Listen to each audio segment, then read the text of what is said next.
In this video, I will provide you with a few things to consider before building a vaulted ceiling or a high flat ceiling. So this might be a ceiling with 10-foot walls, but a flat ceiling, not a vaulted ceiling. And the first thing I want to point out is the design of these is going to be critical. You can't compare a vaulted ceiling in a shed to a flat ceiling in a large mansion. So there's really no way, in my opinion, to do a fair design or cost evaluation or comparison for this. So I'm going to skip that part of it. But if we're looking at the same sized rooms, then the vaulted ceiling's probably going to cost a little more money because it's going to require a lot more skill to build it and even larger lumber. For example, you might need 2x14 rafters. Whereas a flat ceiling, you can use regular roof trusses built out of 2x4 most of the time. And then there was something that AI pointed out, and they said that vaulted ceilings had more of a wow factor and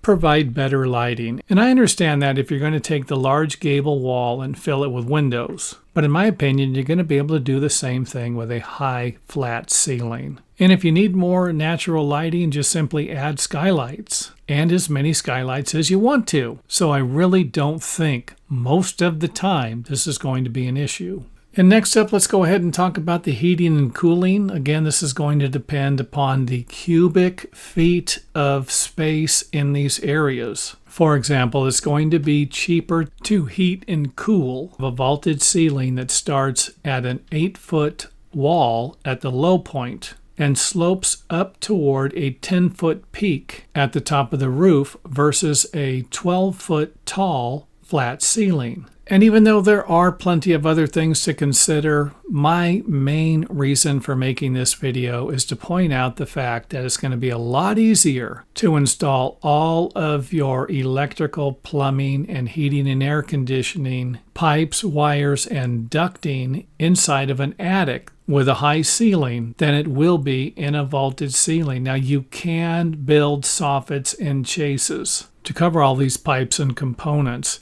And all of that is going to be fine and acceptable if you can figure it out during the design phase. But with my years of experience, I found that that's not always the case. And for those of you builders who have also ran into the same situation, you know what I'm talking about. You know what I'm about to say. And that's the fact that you usually don't have any problems with a vaulted ceiling until the heating and air conditioning contractor arrives at the job site and tells you that you're going to need more chases and soffits or run pipes through your closets or other parts of your home because the designer didn't allow for the ducting pipes. So let's go ahead and wrap things up with my opinion, and that would be to use a flat ceiling with an attic so that you can have ventilation through the attic and allow for all of the ducting pipes, electrical, and plumbing. It's going to make your job as a builder a lot easier to have an attic in a house than a vaulted ceiling. Now, also keep in mind that vaulted ceilings are usually located at one or the other end of a home. And if this is the case, you can usually use the ceiling in the other parts of the house to run all your heating ducts, wires, and pipes through. However, this might not be the case if you put a bathroom or a kitchen